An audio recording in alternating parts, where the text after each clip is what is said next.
The Capitol overturns the story you've heard about January 6th. Protesters queue up in neat little lines. They give each other tours outside the Speaker's office. They take cheerful selfies and they smile. They're not destroying the Capitol. They obviously revere the Capitol. They're there because they believe the election was stolen from them. They believe in the system. Here's the man you've heard referred to as the QAnon shaman outside the Senate chamber. These are not rioters. These are people who wandered over from a political rally.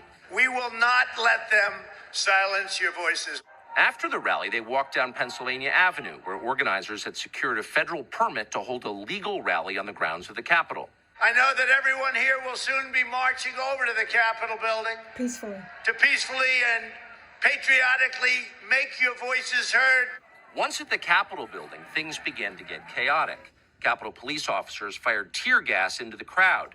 A few at the front of the herd broke windows. Someone opened the doors, and many hundreds of others just walked in. We're going to make that the story. Of course, they did make it the story.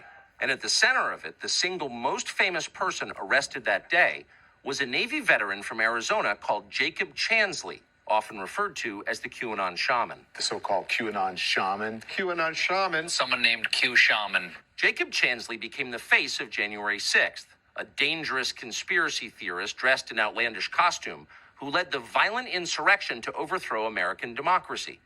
For these crimes, Chansley was sentenced to nearly 4 years in prison, far more time than many violent criminals now receive. What did Jacob Chansley do to receive this punishment?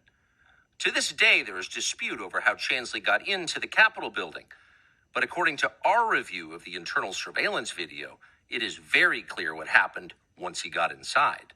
Virtually every moment of his time inside the Capitol was caught on tape. The tapes show that Capitol Police never stopped Jacob Chansley. They helped him. They acted as his tour guides. Here's video of Chansley in the Senate chamber. Capitol Police officers take him to multiple entrances and even try to open locked doors for him.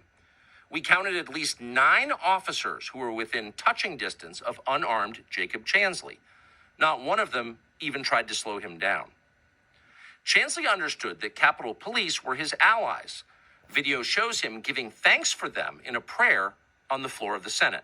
Watch. Thank you, Heavenly Father, for giving the inspiration needed to these police officers to allow us in this building. Contrast the reality of what Jacob Chansley did in the Capitol building on January 6th, the indisputable facts recorded on video, some of which has never before been seen, with the depiction of Jacob Chansley that you've seen in the media for more than 2 years. He's a terrorist, they said. He should be killed. Shoot him. Yeah. Shoot him. Like, if you burst into the United States, if he was dressed like Bin Laden, would you have shot him? Shoot him. Shoot him. It makes you wonder, who are the violent extremists here? Not Jacob Chansley. And the video proves that. But you would never have known from the media coverage. The people sitting in the chairs need to be sitting in a jail cell. Chansley is in a jail cell. He's been there for months.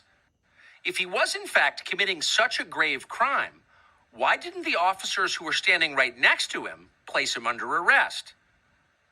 Until now, no one could even prove that even happened. But it did.